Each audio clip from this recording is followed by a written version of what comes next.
Pensioners day के मौके पर हिमाचल पथ परिवहन निगम के पेंशन धारकों ने सरकार और निगम प्रबंधन के खिलाफ गहरा रोष व्यक्त किया। सोलन में मीडिया को संबोधित करते हुए पेंशन कल्याण संगठन के प्रधान सुरेश ठाकुर और सचिव जगदीश ठाकुर ने सरकार पर पेंशनरों के साथ सौतेला व्यवहार करने और बांटो और राज करो नीति अपनाने का आरोप लगाया। सचिव जगदीश ठाकुर ने बताया कि 17 दिसंबर बीत जाने के बाद भी एचआरटीसी के सेवानिवृत्त कर्मचारियों को पेंशन का नामो निशान नहीं है। 65 वर्ष से ऊपर के पेंशनरों को तो भुगतान कर दिया गया है, लेकिन 58 से 65 वर्ष के बीच के लगभग 4000 पेंशनरों को अब तक पेंशन जारी नहीं हुई। संगठन इसे सरकार द्वारा दिया गया बांटो और राज करो का तोहफा बताया। प्रधान सुरेश ठाकुर और सचिव जगदीश ठाकुर ने यह भी बताया कि जनवरी 2022 से उनके मेडिकल बिल लंबित हैं, जिनकी कुल राशि लगभग 14 करोड़ रुपए हो चुकी है। मुख्यमंत्री द्वारा 12 अक्टूबर को 9 करोड़ रुपए जारी करने की घोषणा के बावजूद राशि अब तक नहीं मिली। वहीं अन्य विभागों के कर्मचारियों को 2016 के बाद के एरियर की 50,000 रुपए की किस्त मिल चुकी है, लेकिन एचआरटीसी पेंशनरों को कोई पैसा नहीं मिला। डीए न मिलने पर भी नाराजगी जताएगी। संगठन ने चेतावनी दी कि यदि सरकार और प्रबंधन ने सौतेला व्यवहार जारी रखा तो वे कड़े आंदोलन के लिए बाध्य होंगे। प्रधान सुरेश ठाकुर ने कहा कि मुख्यमंत्री स्वयं एचआरटीसी पेंशन से जुड़े हैं, फिर भी पेंशनरों के साथ ये अन्याय हो रहा है। हमें मीडिया के माध्यम से जो हमारी आवाज़ हिमाचल सरकार तक पहुंचा रहे हैं, मैं इनका बहुत धन्यवाद करता हूं। आज पेंशन डे पे जो हमें सरकार द्वारा, हमारे एमडी द्वारा और सीओ द्वारा पेंशन डे पे हमें एक व्यवस्था परिवर्तन का एक अच्छा तोहफा दिया है, डिवाइड एंड रूल्स का, जिसमें कि मैं आपके माध्यम से ये बताना चाहता हूं कि सरकार ने आज हमें एक ऐसा तोहफा दिया जो कि 65 साल से ऊपर के जो हमारे पेंशनर भाई हैं उनको पेंशन दे दी गई है। बाकी ये जो 58 से 65 के बीच में 7 साल के जो पेंशनर है, लगभग 4000 के आसपास, उनके लिए एक भी पैसा आज तक जारी नहीं किया। आज डेट देखिए आप, आज 17 तारीख हो चुकी है, पेंशनरों को हमारे खाते में पेंशन नहीं पड़ी। अभी इन्होंने अपना 3 साल का जो अपना सेलिब्रेट किया है, भाई 3 साल में हमने क्या क्या प्रगति की है, तो ये प्रगति उन्होंने की है कि उस दिन डिक्लेयर किया था कि 15 से पहले हम हर एक पेंशनरों को पेंशन दे देंगे, लेकिन एचआरटीसी के पेंशनरों को आज तक पेंशन नहीं मिली। ये एक बहुत खेद का विषय है। सरकार की मानसिकता दर्शाती है हमें ये कि वो किस तरह का व्यवस्था परिवर्तन कर रहे हैं, किस तरह का हमारे से वो सौतेला व्यवहार कर रहे हैं। दूसरी तरफ आप देख लो, हमारे अब इस उम्र के इस पड़ाव में चिकित्सा बिल हमारे आज तक जो है 14 करोड़ के लगभग जो है 22 के बाद हमें एक भी पैसा नहीं दिया गया है। सीएम द्वारा घोषणा की जाती है कि हम आपके लिए पैसा दे देंगे और 9 करोड़ की घोषणा की उन्होंने, लेकिन आज तक एक पैसा नहीं मिला, जिससे कि हमारे कम से कम जो है 400-500 साथी जो है हर साल जो है वो स्वर्ग सिधार रहे हैं। तो इससे ज़्यादा अब हम और इस व्यवस्था परिवर्तन का किस तरह से विरोध करें।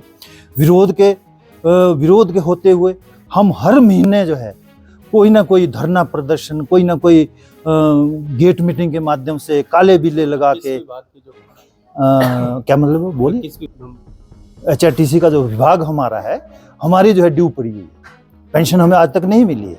इसलिए हमने ये नहीं महीने की, इसमें पिछले महीने की है, नवंबर महीने की हमारी पेंशन जो है वो हमें अभी तक नहीं मिली।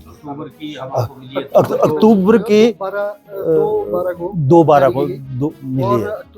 नवंबर की जो पेंशन अभी तक है वो जारी नहीं हुई है। जो पेंशन से ऊपर को अभी दे दी गई, ये एक नई मतलब पॉलिसी बनाई है गवर्नमेंट, तो हमें इसका भरपूर विरोध करते हैं। बहुत ये खेद का विषय है। लेकिन मैं ये कहना चाहूँगा कि ये एक पेंशन की ही बात नहीं है, ये हमारे साथ हर एक मोड़ पे जितने भी हमारे पेंशनर हैं, हिमाचल के पेंशनर हैं, उन्हें 22 में एक 50,000 की किस्त आपके सामने सबको दे दी गई है, लेकिन हमें वो भी नहीं मिली है।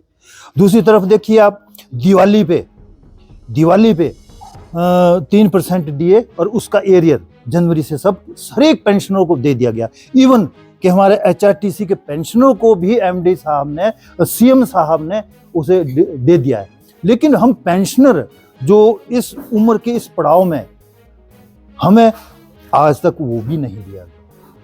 तो ये व्यवस्था परिवर्तन है उनका। तो इसके लिए हम अब आप ही बताइए, हम आपके माध्यम से हर बारी सरकार को जगा रहे हैं, उन्हें उठा रहे हैं कि भाई हमारा सोचो, जबकि इनके खुद घर में जो है माता जी को पेंशन लगी है, वो भी HRTC की पेंशन से ये पला बड़ा है। और हमारा जो CM साहब हैं हमारे, वो भी HRTC के पेंशन से पड़े बड़े, लेकिन वो जिस थाली में खा रहे हैं उसी थाली में छेद कर रहे हैं, जो कि बहुत मतलब खेद का विषय है।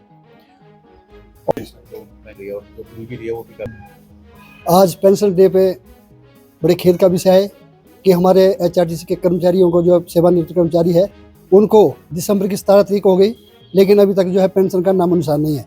और बड़े खेद की बात है कि HRTC और सरकार ने जो एक नया फरमान जारी किया है लगभग 2 महीने से, जिसमें 65 साल के ऊपर जो हमारे सेवानिवृत्त साथी है उनको जारी की गई, लेकिन 65 साल से नीचे और 58 साल के बाद के जो पेंशन है लगभग 4,000 लोग हैं जिनको जो है अभी तक पेंशन जारी नहीं की गई है।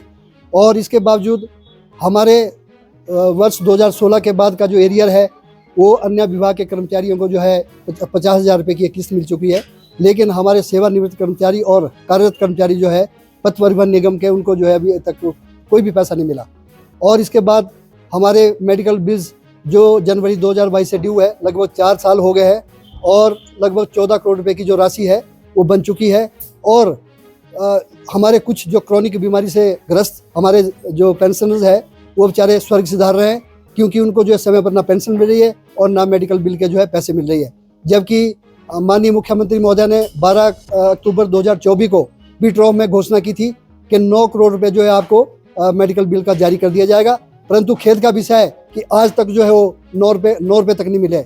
और इस प्रकार जो है ये राशि 14 करोड़ के आसपास हो गई है। और हमारे लगभग जो क्रॉनिक बीमारी से ग्रस्त हमारे पेंशनर्स है उनका लगभग 5, 7, 10 लाख रुपए तक जो है उनके मेडिकल बिल जो है वो सरकार के पास जमा हो चुके हुए, लेकिन अभी तक जो सरकार ने कोई पैसा जारी नहीं किया।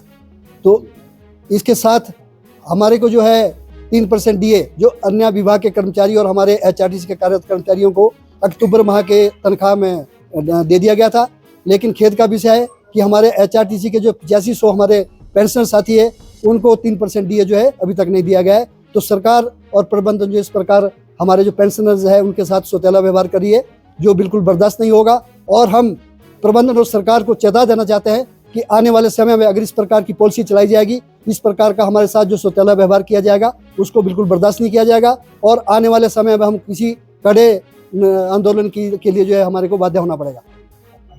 मैं जगदीश ठाकुर, महासचिव पेंशन कल्याण क्षेत्र सोलन।